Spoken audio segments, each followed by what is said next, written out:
Rahman Rahim. Ladies and gentlemen, thank you for being here today for this press conference. اس سے پہلے کہ میں pressure کا باقاعدہ آغاز کروں، آج 27 اکتوبر ہے، کشمیر کی مناسبت سے ایک یوم سیاہ منایا جا رہا ہے۔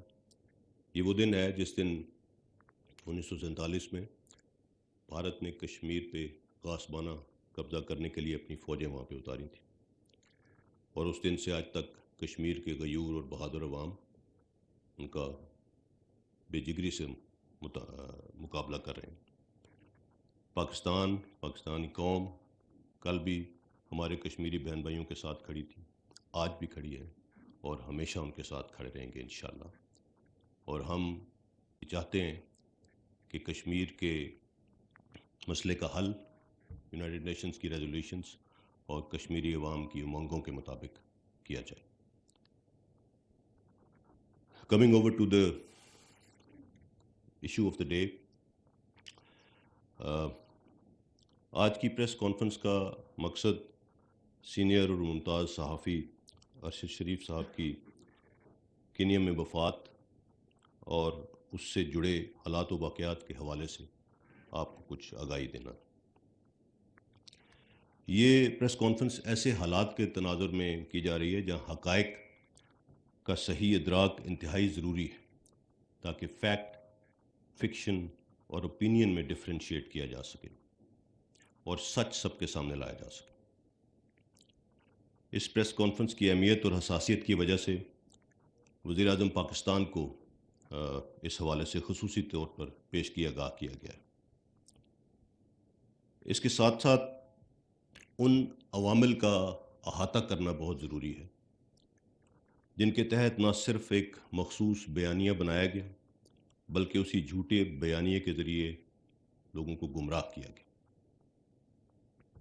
اداروں اور ان کی لیڈرشپ، یہاں تک کہ چیف آف آرمی سٹاف پر بھی بے جا الزام تراشی کی گئی، اور اس کی وجہ سے معاشرے میں تقسیم اور غیر معمولی اضطراب کی صورتحال پیدا کرنے کی کوشش کی گئی۔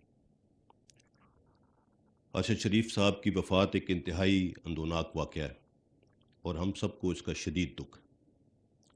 اللہ تعالیٰ ارشد شریف صاحب کی مغفرت فرمائے۔ دکھ اور تکلیف کی اس گھڑی میں ہم سب ان کے لواحقین کے ساتھ برابر کے شریک ہیں۔ ارشد شریف صاحب پاکستان کی صحافت کا ایک آئیکن تھے، کیونکہ ایک فوجی کے بیٹے، ایک شہید کے بھائی اور ایک سرونگ آفیسر کے برادر نسبتی تھے، اس لیے فوج اور شہیدوں کے حوالے سے ان کے پروگراموں میں وہ درد اور احساس ہمیشہ جھلکتا تھا۔ سیاچن ہو، قبائلی علاقہ جات ہوں، فوجی مشقیں، operation area, line of control, Arshad Sharif صاحب کے پروگرام جرنلزم کی دنیا میں ایک رول ماڈل کے طور پہ یاد رکھے جائیں گے۔ وہ انتہائی محنتی صحافی تھے جنہوں نے اپنے شاندار کام سے صحافت میں مقام بنایا۔ چونکہ ان کی وجہ شہرت تحقیقاتی صحافت تھی، لہٰذا جب سائفر کا معاملہ سامنے لایا گیا تو ارشد شریف صاحب نے اس پر بھی متعدد پروگرامز کیے۔ اس حوالے سے انہوں نے اس وقت کے وزیر اعظم سے کئی ملاقاتیں بھی کی اور ان کے کئی انٹرویوز بھی کیے، جس کے نتیجے میں یہ بات بھی کی گئی کہ شاید انہیں مختلف میٹنگز کے منٹس اور سائفر بھی دکھایا گیا تھا۔ سائفر اور ارشد شریف صاحب کی وفات کے حوالے سے جڑے واقعات کے حقائق تک پہنچنا بہت ضروری ہے، تاکہ اس سلسلے میں کسی قسم کا ابہام اور قیاس آرائی پیدا نہ ہو اور قوم سچ جان سکے۔ جہاں تک سائفر کا معاملہ ہے، آرمی چیف نے 11 مارچ کو کامرا میں سابق وزیر اعظم سے خود اس کا تذکرہ کیا تھا، جس پر انہوں نے فرمایا کہ یہ کوئی بڑی بات نہیں۔ ہمارے لیے یہ حیران کن تھا جب 27 مارچ اسلام آباد کے جلسے میں کاغذ کا ایک ٹکڑا لہرایا گیا اور ڈرامائی انداز میں ایک ایسا بیانیہ دینے کی کوشش کی گئی جس کا حقیقت سے دور دور تک کوئی واسطہ نہیں تھا۔ سائفر کے حوالے سے حال ہی میں کئی حقائق منظر عام پر آ چکے ہیں، جس نے اس کھوکھلی اور من گھڑت کہانی کو بے نقاب کر دیا ہے کہ کیسے پاکستانی سفیر کی رائے کو اپنے سیاسی مقاصد کے لیے استعمال کیا گیا۔ 31 مارچ کی نیشنل سیکیورٹی کمیٹی کی میٹنگ بھی اس سلسلے کی ایک کڑی تھی۔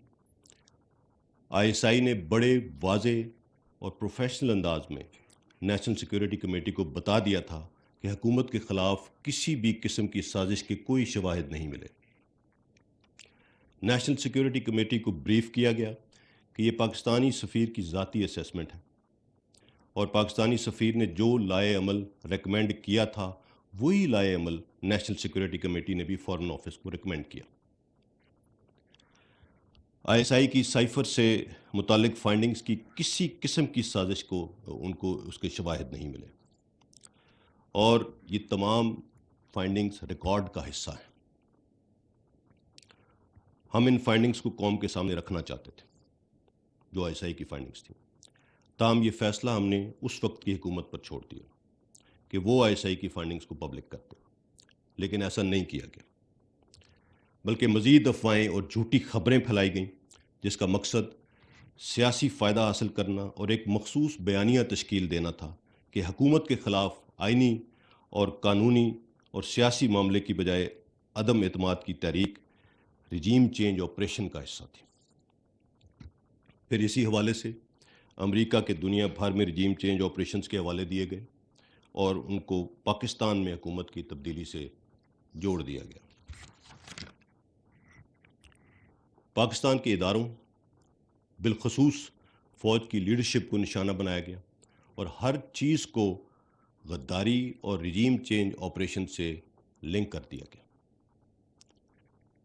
یہی وہ وقت تھا جب ارشد شریف صاحب اور دیگر کئی صحافیوں اور سوشل میڈیا ایکٹیوسٹس کو ایک مخصوص بیانیہ فیڈ کیا گیا جس کی حقیقت بھی بہت حد تک واضح ہو چکی ہے۔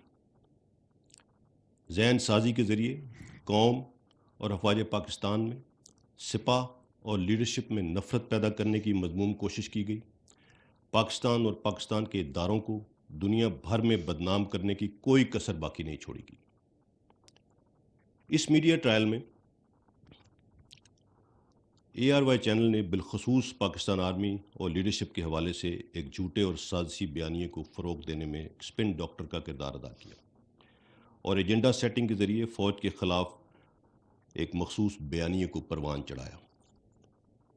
نیشنل سیکیورٹی کمیٹی کی میٹنگز اور اعلامیے کو غلط انداز میں پیش کیا گیا، حتیٰ کہ دوسری NSC میٹنگ میں اسد مجید صاحب کے حوالے سے من گھڑت خبر بھی چلائی گئی۔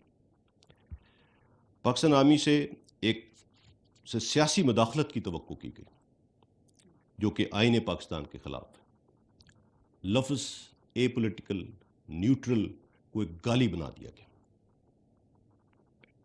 اس تمام جھوٹے بیانیے اور گمراہ کن پروپیگنڈے کے باوجود ادارے نے اور خاص طور پر آرمی چیف نے نہایت ریسٹرینٹ اور تحمل کا مظاہرہ کیا۔ ہم نے ہر ممکن کوشش کی کہ سیاستدان آپس میں بیٹھ کر خود قومی مسائل کو حل کریں، لیکن ایسا ممکن نہ ہو سکا۔ یہاں تک کہا گیا کہ سائفر کو چھپایا گیا۔ تو پھر سوال یہ ہے کہ فارن آفس جو سائفر پروسیس کر رہا تھا، کیا اس نے اسے چھپایا تھا؟ اور جو اس وقت سائفر کو ہینڈل کرنے کے ذمہ دار تھے ان کے خلاف پھر کیا ایکشن لیا گیا؟ اور اگر نہیں لیا گیا کوئی ایکشن ان کے خلاف تو کیوں نہیں لیا گیا؟ اور ان کے نام کیوں نہیں لیے جاتے؟ لفظوں کے ہیر پھیر، گمراہ کن اور جھوٹی خبریں پھیلا کر اداروں اور ان کی لیڈرشپ کو غدار ٹھہرا کر کٹہرے میں کھڑا کر دیا گیا۔ مرحوم ارشد شریف کے علاوہ دیگر صحافیوں اور سوشل میڈیا ایکٹیوسٹ نے بھی سائفر کے حوالے سے بنائے گئے بیانیوں پر بات کی اور بہت سخت باتیں بھی کی۔ ارشد شریف صاحب تو نومبر 2021 سے ARY چینل کے پلیٹ فارم سے اداروں پر تنقید کر رہے تھے، جس میں انہوں نے مختلف اداروں کے حوالے سے بہت سخت تنقیدی پروگرامز بھی کیے، لیکن اس کے باوجود ان کے حوالے سے ہمارے دل میں کسی قسم کے منفی جذبات نہ تھے نہ ہیں۔ کئی دیگر صحافی بھی اس پر بات کر رہے تھے، لیکن وہ پاکستان میں ہی رہے۔ آج بھی وہ بہت سخت سوالات اٹھا رہے ہیں جو ان کا آئینی حق ہے۔ تمام سائفر ڈرامے کے دوران جب بھی کسی صحافی یا چینل سے ہم نے بات کی تو ان سے یہی کہا کہ بنا ثبوت اور من گھڑت مفروضات پر غداری اور سازشوں کے الزامات ادارے کی لیڈرشپ پر نہ لگائے جائیں اور فوج کے اے پولیٹیکل سٹانس کو متنازع نہ بنایا جائے۔ آج دیکھنا یہ ہوگا کہ مرحوم ارشد شریف صاحب کے حوالے سے اب تک سامنے آنے والے حقائق کیا ہیں۔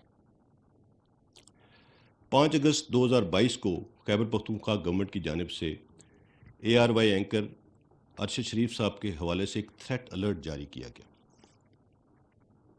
ہماری اطلاع کے مطابق یہ threat alert chief minister Khyber Pakhtunkhwa کی خاص ہدایت پر جاری کیا گیا، جس میں شبہ ظاہر کیا گیا کہ افغانستان میں مقیم TTP گروپ نے سپن بولدک میں ایک میٹنگ کی ہے جو ارشد شریف کو راولپنڈی اور ملکہ علاقوں میں ٹارگٹ کرنا چاہتے ہیں۔ اس حوالے سے وفاقی حکومت یا پھر سیکیورٹی اداروں سے مزید کسی قسم کی معلومات شیئر نہیں کی گئیں کہ کیسے اور کس نے KP گورنمنٹ کو یہ اطلاع مہیا کی کہ ارشد شریف صاحب کو ٹارگٹ کیا جائے گا۔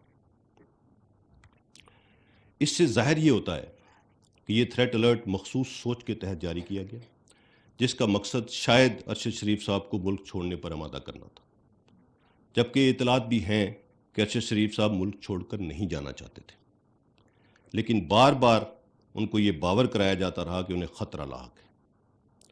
8 اگست 2022 کو شہباز گل کے ARY چینل پر فوج میں بغاوت پر اکسانے کی متنازع بیان کی تمام مکاتب فکر نے مذمت کی اور اسے ریڈ لائن کراس کرنے کے مترادف قرار دیا۔ 9 اگست کو انہیں گرفتار کیا گیا۔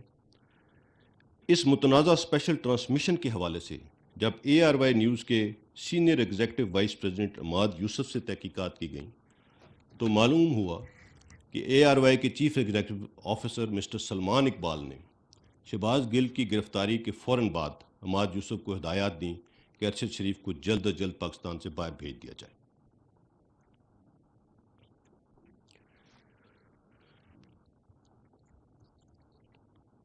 اس کے جواب میں عماد یوسف نے انہیں بتایا کہ ارشد شریف پشاور سے دبئی کے لیے روانہ ہوں گے۔ پھر اس حوالے سے متواتر ایک بیانیہ بنایا جاتا رہا کہ ارشد شریف کو بیرون ملک قتل کر دیا جائے گا۔ 9 اگست 2022 کو 4:40 پر کراچی سے ارشد شریف کی دبئی کے لیے ایئر ٹکٹ بک کی گئی، جو کہ ARY گروپ کے assistant manager planning and administration mister Imran کے کہنے پر فضل ربی نامی ٹریول ایجنٹ نے 5.5 لاکھ روپے وصول کرنے کے بعد بک کی۔ اس ٹریول پلان کے مطابق 9 ستمبر 2022 کو ارشد شریف کو پاکستان واپس آنا تھا۔ 10 اگست کو ارشد شریف باچا خان انٹرنیشنل ایئرپورٹ پشاور سے ایمریٹس انٹرنیشنل کی پرواز EK 637 کے ذریعے صبح 6:10 پر دبئی کے لیے روانہ ہوئے۔ ارشد شریف کو KP گورنمنٹ نے اس دوران مکمل پروٹوکول فراہم کیا۔ انہیں چیف منسٹر سیکریٹریٹ سے کے پروٹوکول آفیسر عمر گل آفریدی نے green number plate double cabin میں ایئرپورٹ پہنچایا۔ Chief minister secretariat Khyber Pakhtunkhwa کے سٹاف نے ہی تمام کاؤنٹرز پر ارشد شریف کی معاونت کی اور انہیں فلائٹ تک پہنچایا۔ اس حوالے سے اداروں کی جانب سے ارشد شریف کو روکنے کی کسی بھی قسم کی کوشش نہیں کی گئی۔ اگر گورنمنٹ روکنا چاہتی تو FIA کے ذریعے یہ کر سکتی تھی۔ ارشد شریف صاحب تب تک UAE میں رہے جب تک ان کے پاس UAE کا ویلڈ ویزا تھا۔ ارشد شریف UAE سے کینیا کی جانب اس وقت روانہ ہوئے جب ان کا دبئی کا ویزا ایکسپائر ہوا۔ ہماری اطلاع کے مطابق کسی نے سرکاری سطح پر ارشد شریف کو دبئی سے نکلنے پر مجبور نہیں کیا، تو وہ کون تھے جنہوں نے انہیں وہاں سے جانے پر مجبور کیا؟ اس سوال کا جواب لینا چاہیے۔ یہاں پر یہ بھی سوال اٹھتا ہے کہ UAE روانگی سے منسلک دستاویزی معاملات کو کس نے سر انجام دیا؟ متحدہ عرب امارات میں ارشد شریف کے قیام و طعام کا بندوبست کون کر رہا تھا؟ کس نے انہیں مسلسل یہ باور کرایا کہ وہ پاکستان واپس نہ آئیں ورنہ انہیں مار دیا جائے گا؟ کس نے انہیں یقین دلایا کہ ان کی جان بیرون ملک، خاص طور پر کینیا جیسے ملک میں محفوظ ہے؟ ایک بیانیہ یہ بھی بنایا جا رہا ہے کہ جب ارشد شریف کو دبئی سے نکلوایا گیا تو صرف کینیا ہی وہ ویزا فری ملک تھا جہاں پہ وہ انٹری لے سکتے تھے، حالانکہ دنیا میں کم از کم 34 ایسے ممالک ہیں جہاں پر ویزا فری انٹری پاکستانیوں کو موجود ہے۔ ارشد شریف کیوں کر کینیا پہنچے اور ان کی میزبانی کون کر رہا تھا؟ ان کا پاکستان میں کس کس سے رابطہ تھا؟ ارشد شریف کی وفات سے منسلک کردار وقار احمد اور خرم احمد کون ہیں؟ ان کا ارشد سے کیا رشتہ تھا؟ کیا ارشد انہیں پہلے سے جانتے تھے یا کسی نے یہ رابطہ استوار کرایا تھا؟ کچھ لوگوں نے ارشد شریف صاحب کے لندن میں ملاقات کے دعوے بھی کیے۔ وہ دعوے ان سے کس نے کروائے اور کن بنیادوں پر وہ دعوے کیے گئے؟ کیا یہ دعوے بھی فیک نیوز اور ڈس انفارمیشن کیمپین کا حصہ تھے؟ ارشد شریف کی وفات ایک دور افتادہ علاقے میں ہوئی اور کینیا پولیس نے تو انہیں پہچانا ہی نہیں تھا، تو ان کی وفات کی خبر سب سے پہلے کس نے اور کس کو دی؟ کینیا کی پولیس اور حکومت نے اس کیس میں اپنی غلطی کو تسلیم کیا ہے، لیکن دیکھنا یہ ہے کہ کیا یہ واقعی ایک مسٹیکن آئیڈینٹی کا واقعہ تھا یا ٹارگٹ کلنگ؟ بہت سے سوالات جواب طلب ہیں۔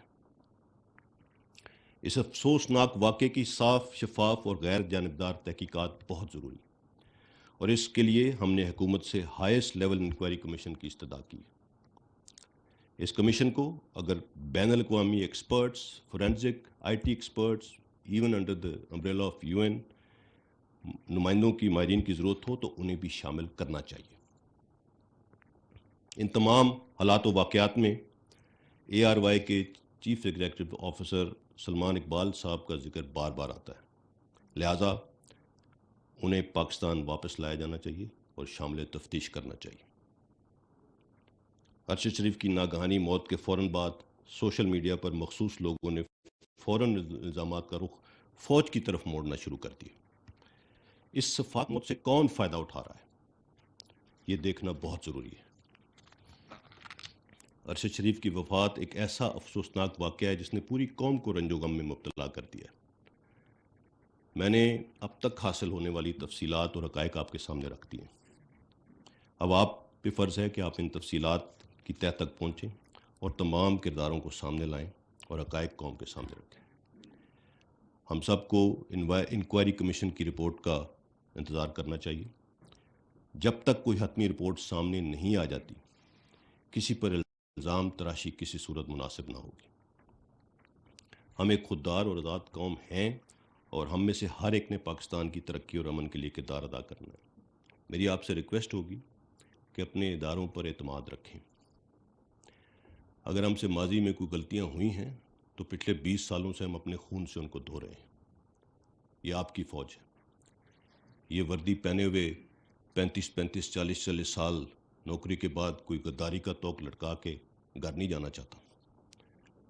ہم کمزور ہو سکتے ہیں، ہم سے غلطیاں ہو سکتی ہیں، مگر ہم غدار اور سازشی ہرگز نہیں ہو سکتے۔ اس چیز کا ادراک سب کو کرنا ہوگا، کیونکہ فوج عوام کے بغیر کچھ نہیں ہے۔ ایک بہت مشہور اسکالر نے کچھ عرصہ پہلے کہا تھا کہ اگر پاکستان کو توڑنا ہے تو پہلے اس کی فوج کو کمزور کرنا ہوگا۔ اور آج ہائیبریڈ وارفیئر کی اپلیکیشن، 5th جنریشن وارفیئر کی اپلیکیشن، ان سب کے مترادف ایگزیکٹلی ایک کاپی بک اپلیکیشن پاکستان میں ہو رہی ہے اس وقت۔ سو ہم سب کو اس چیز سے ہم اس سے نبرد آزما ہے اور ہم اس سے باہر نکلیں گے انشاءاللہ۔ ایک متحد قوم ہی چیلنجز کا مقابلہ کر سکتی ہے۔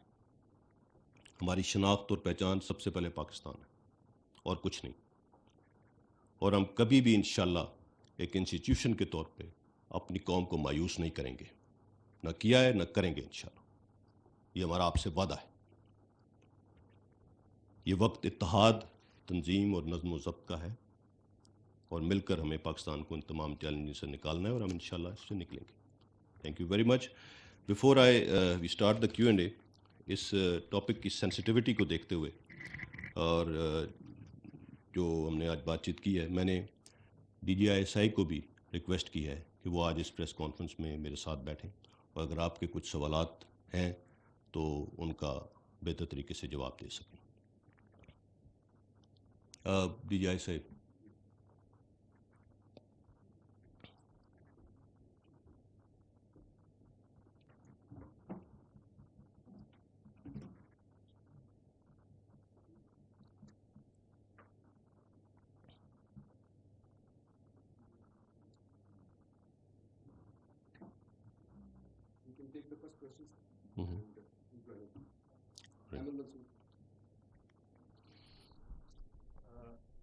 احمد منصور، اسپیشل کورسپونڈنٹ 24 نیوز۔ جنرل صاحب، آپ نے اپنی جو ابتدائیہ ہے اس میں بھی بات کی نیوٹرل کی، وہ ساری جو تحریک انصاف کے چیئرمین ہیں عمران خان صاحب، وہ پہلے تو اشاروں کنایوں میں یہ بات کرتے رہے کہ جو نیوٹرل ہے وہ کسی کو حق نہیں ہے نیوٹرل ہونا، پھر وہ اس سے آگے بڑھے اور انہوں نے نام لے کر میر جعفر، میر صادق بھی کہنا شروع کیا اور حوالہ دے کے فوج اور فوج کی قیادت، ایون جنرل باجوہ کو سمجھیں وہ ٹارگٹ کرتے رہے۔ تو اس ساری جو سینیریو ہے،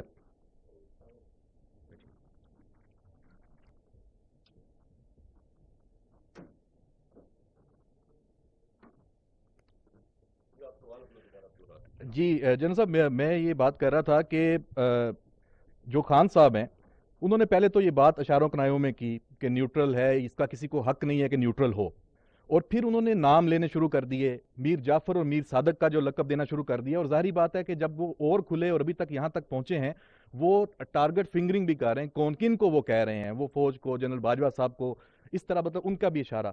تو اب اس کے پیچھے ان کا مقصد کیا ہو سکتا ہے؟ وہ کیا وہ کہہ رہے ہیں، اور کیا ان کا جو مقصد ہے وہ پورا ہونے دیا جائے گا؟ دیکھیے، یہ آن ہے مائک، اس کے جو ظاہری عوامل ہیں، اس ان ٹرمنالوجیز کے جو انفارچونیٹلی یوز کی گئیں، اور جس بیانیے کو پروان چڑھایا گیا، اس کو تقویت بخشی گئی، اس کے ظاہری عوامل اور ان کا ایک کرونالوجی تو میں نے آپ کو دے دی ہے۔ اس کے کچھ اندرونی محرکات کیا ہیں اور وہ کس ڈائریکشن میں جا رہی ہیں چیزیں، I would request the DGI to please comment on that. Thank you. بسم اللہ الرحمن الرحیم۔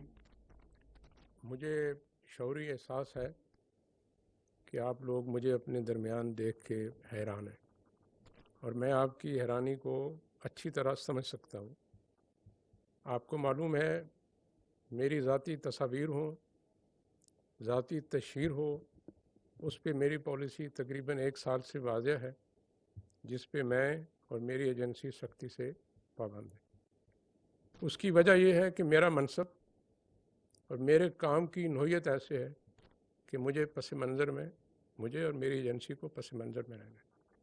لیکن آج کا دن کچھ مختلف ہے۔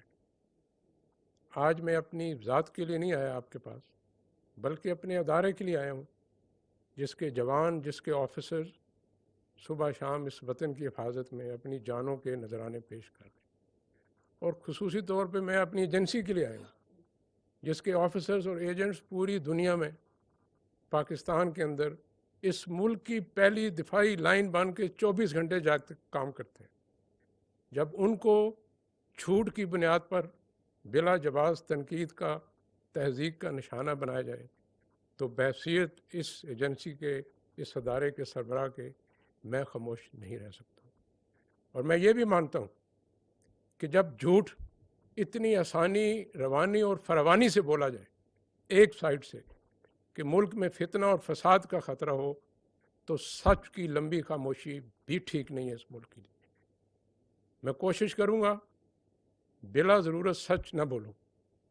قوم نے میرے منصب میں مجھ پہ یہ بوجھ ڈالا ہے کہ میں ان رازوں کو جو میرے پاس ہیں، ان امانتوں کو اپنے سینے میں لے کے قبر میں چلا جاؤں، لیکن جہاں ضرورت سمجھی میں وہ راز آپ کے سامنے ضرور رکھوں گا، تاکہ میں اپنے ادارے کا، اپنے جوانوں کا، اپنے شہداء کا دفاع کر سکوں۔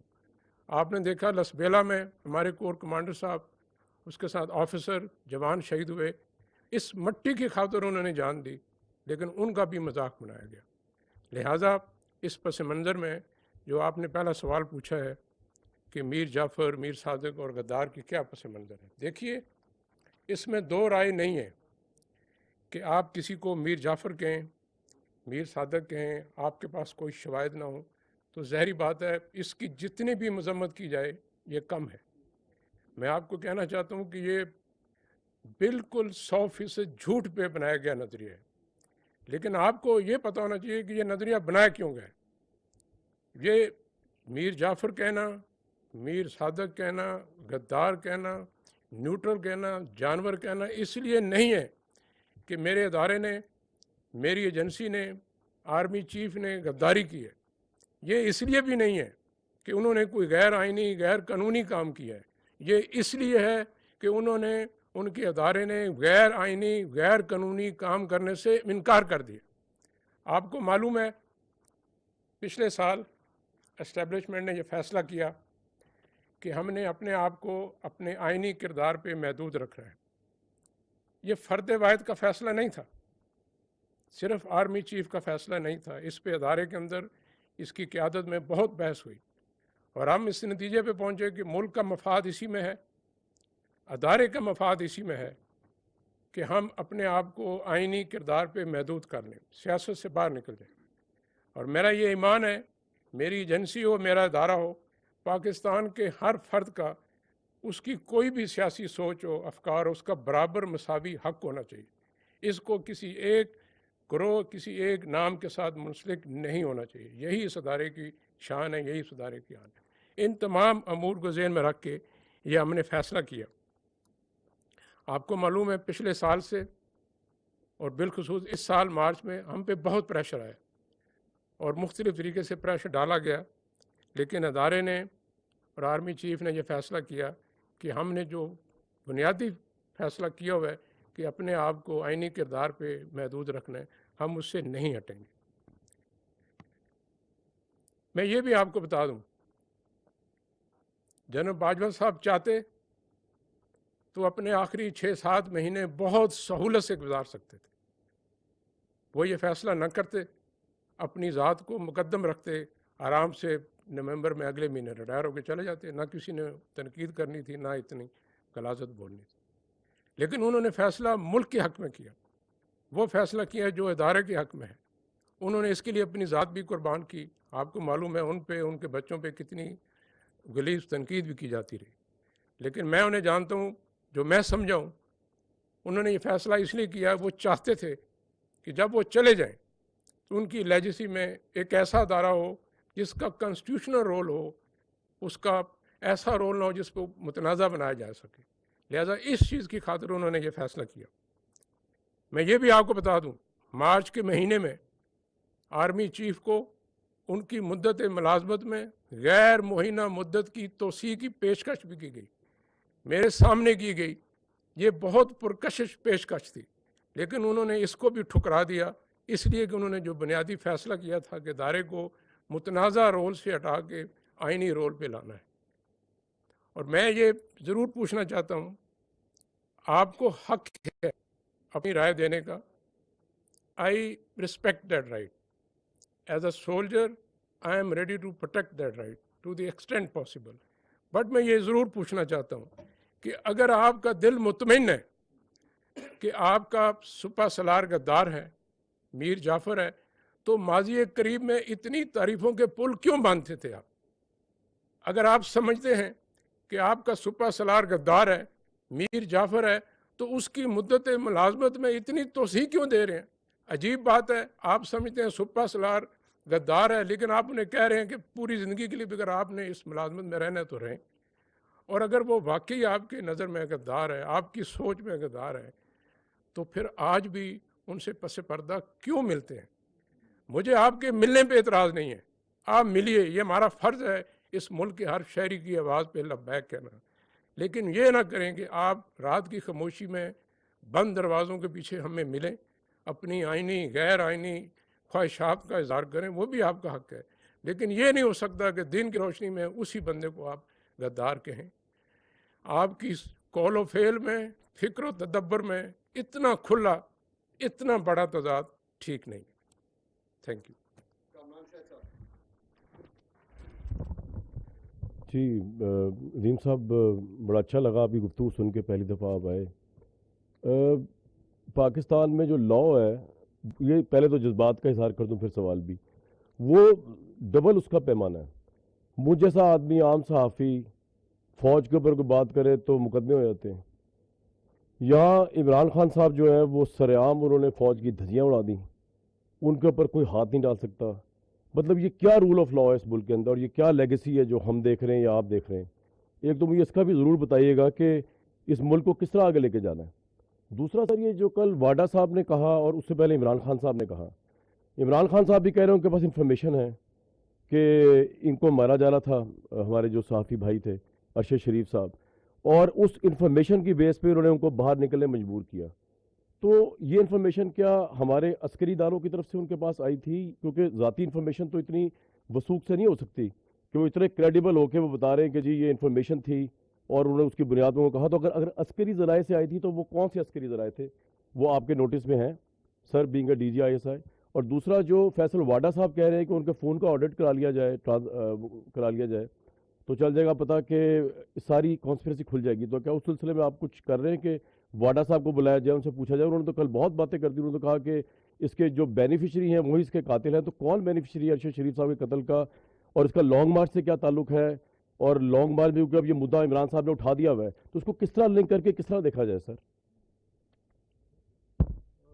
دیکھیے کامران صاحب، آپ نے جو بات کی ایز فار ایز ایک عام صحافی، آپ نے کہا کہ جی اس کو تو کیس ہو جاتا ہے اور سب. دیکھیے ہم بھی ایک گورنمنٹ کے نیچے ایک ادارہ ہے، اور ریکورس ٹو لا جو ہمارے پاس چیزیں موجود ہیں ہم اس کے مطابق کرتے ہیں. میں نے ایک دفعہ پہلے بھی اپنی پریس کانفرنس میں کہا تھا کہ اگر کوئی فوج کے خلاف بات کرتا ہے، فوج کے اوپر کوئی تہمت لگاتا ہے، تو جیسے آزادی اظہار رائے کا حق پاکستان کا آئین دیتا ہے، اسی طرح کردار کشی کی اجازت بھی پاکستان کا آئین نہیں دیتا، اور اداروں کے اوپر خاص طور پہ بات کرنے کی اجازت بھی پاکستان کا آئین نہیں دیتا.